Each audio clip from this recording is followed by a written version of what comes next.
Assalamualaikum warahmatullahi wabarakatuh. Perkenalkan, nama saya Lisa Primasari, biasa dipanggil Lisa. Saya dari Universitas 19 November Kolaka, Prodi Farmasi. Di sini saya akan menerangkan tentang obat yang bekerja pada antihistamin, yaitu obat loratadin, untuk memenuhi tugas mata kuliah farmakologi molekuler. Simak videonya sekarang. Obat yang bekerja pada reseptor antihistamin. Salah satunya yaitu obat loratadin. Obat loratadin adalah obat yang dapat mengatasi gejala alergi seperti bersin-bersin, pilek, hidung tersumbat, dan ruam kulit yang terasa gatal. Gejala alergi ini bisa muncul akibat paparan alergen, misalnya debu, bulu hewan, gigitan serangga, atau makanan. Alergi atau reaksi hipersensitivitas adalah reaksi berlebihan sistem kekebalan tubuh saat terdapat zat asing yang masuk ke dalam tubuh. Zat asing pemicu kondisi ini dikenal sebagai alergen. Pada kondisi normal, sistem kekebalan tubuh hanya bereaksi terhadap zat asing yang mengancam kesehatan seperti bakteri, virus, dan sejenisnya yang menyebabkan penyakit. Namun pemicu kondisi ini justru berasal dari sesuatu yang tidak berbahaya. Contoh pemicunya yakni makanan, serbuk sari, obat, debu, dan udara dingin. Tubuh orang pada umumnya tidak akan bereaksi negatif terhadap hal-hal tersebut. Sistem imun dapat membedakan mana zat berbahaya dan mana yang tidak. Patofisiologi alergi. Patofisiologi alergi diduga berkaitan dengan teori yang disebut hipotesis higiene. Hipotesis patofisiologi ini menyatakan bahwa semakin bersih lingkungan hidup seseorang, maka semakin rentan pula mengalami alergi. Hal ini disebabkan oleh minimnya paparan terhadap parasit, flora lambung, dan agen infeksi lainnya.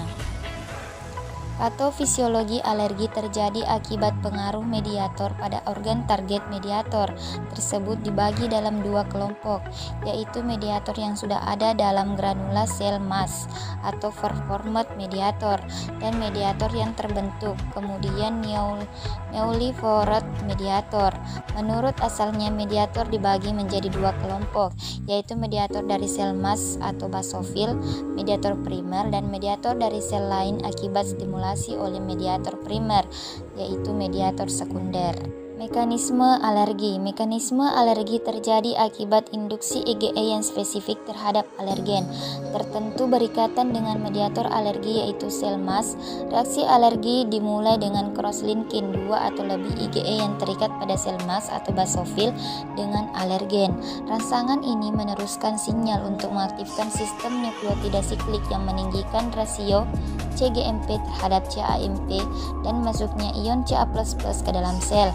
Peristiwa ini akan menyebabkan pelepasan mediator lain. Mediator yang telah ada dalam granulasi sel mas diantaranya adalah histamin dan ECFA dan NCF. Histamin memiliki peranan penting pada fase awal setelah kontak dengan alergen, terutama pada mata, hidung, dan kulit. Histamin dapat menyebabkan hidung tersumbat, berair, sesak nafas, dan kulit gatal. Histamin menyebabkan kontraksi otot polos bronkus dan menyebabkan bronkonstruksi. Pada sistem vaskular menyebabkan dilantasari venula kecil, sedangkan pada pembuluh darah yang lebih besar kontraksi karena kontraksi otot polos. Histamin meninggikan permeabilitas kapiler dan venula pasca kapiler. Perubahan vaskular menyebabkan respon Wills-Flare triple respon dari Lewis, dan jika terjadi secara sistematik dapat menyebabkan hipotensis, urtikaria, dan angiosperma.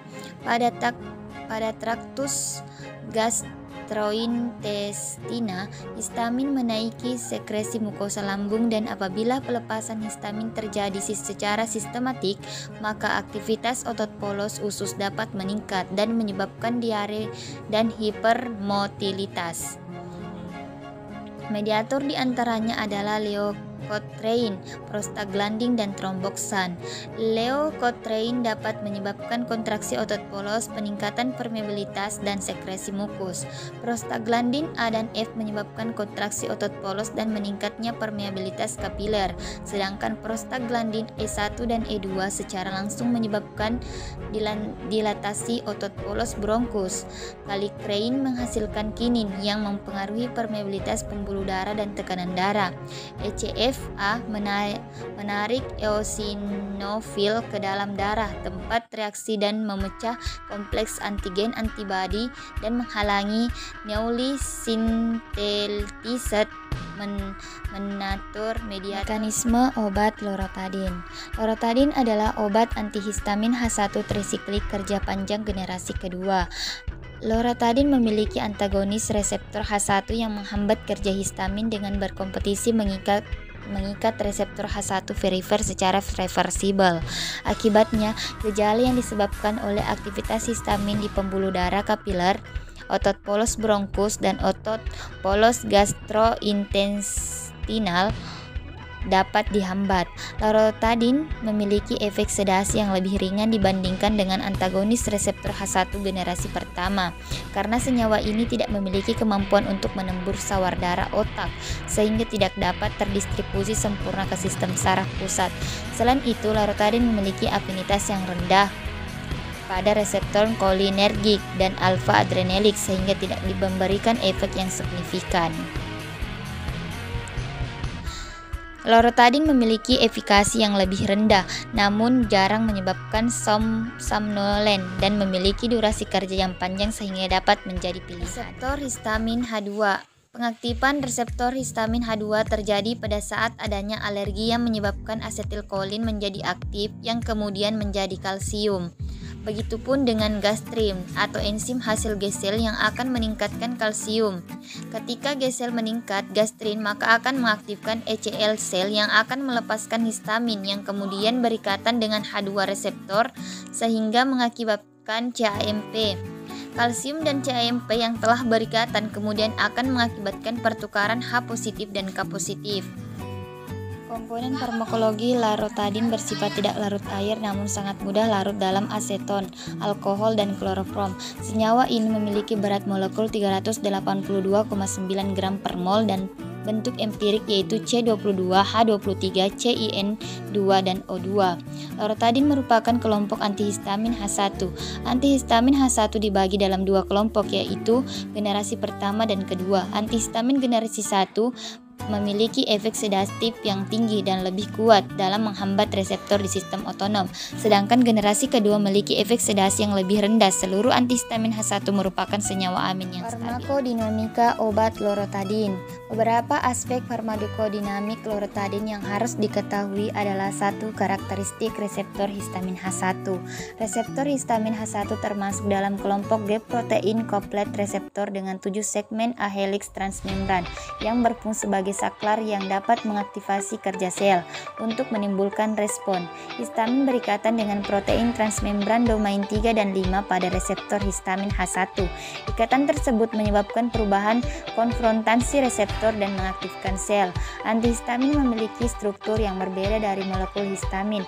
Akibatnya, sebagian besar senyawa diketahui tidak bekerja sebagai antagonis, melainkan sebagai reverse agonis. Senyawa tersebut tidak berkompetisi dengan histamin, tapi berikatan dengan bagian lain dari reseptor histamin yang menghasilkan efek yang berkebalikan. Misalnya sentresin berikatan dengan domain 4 dan 6 pada reseptor H1. Oleh karena itu, sebaiknya digunakan istilah antihistamin H1 dibandingkan antagonis histamin, karena tidak semua senyawa bekerja sebagai antagonis histamin. Antihistamin H1 generasi kedua. Antihistamin H1 generasi kedua mulai diperkenalkan sejak tahun 1980-an. Obat-obatan golongan ini lebih selektif terhadap reseptor H1 dan tidak memiliki efek kolinergik.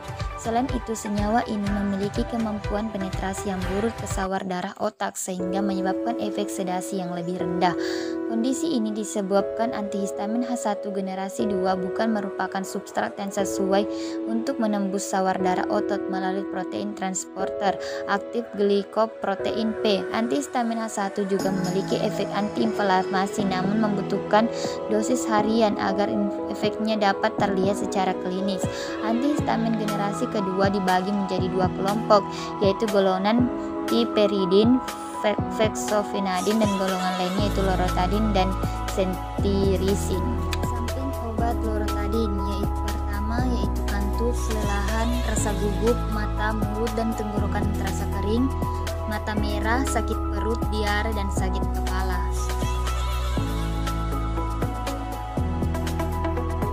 Ya, itulah tadi hasil paparan tentang obat loratadin. Bila ada kata-kata yang salah mohon dimaafkan. Wabillahi taufiq wal hidayah. Wassalamualaikum warahmatullahi wabarakatuh.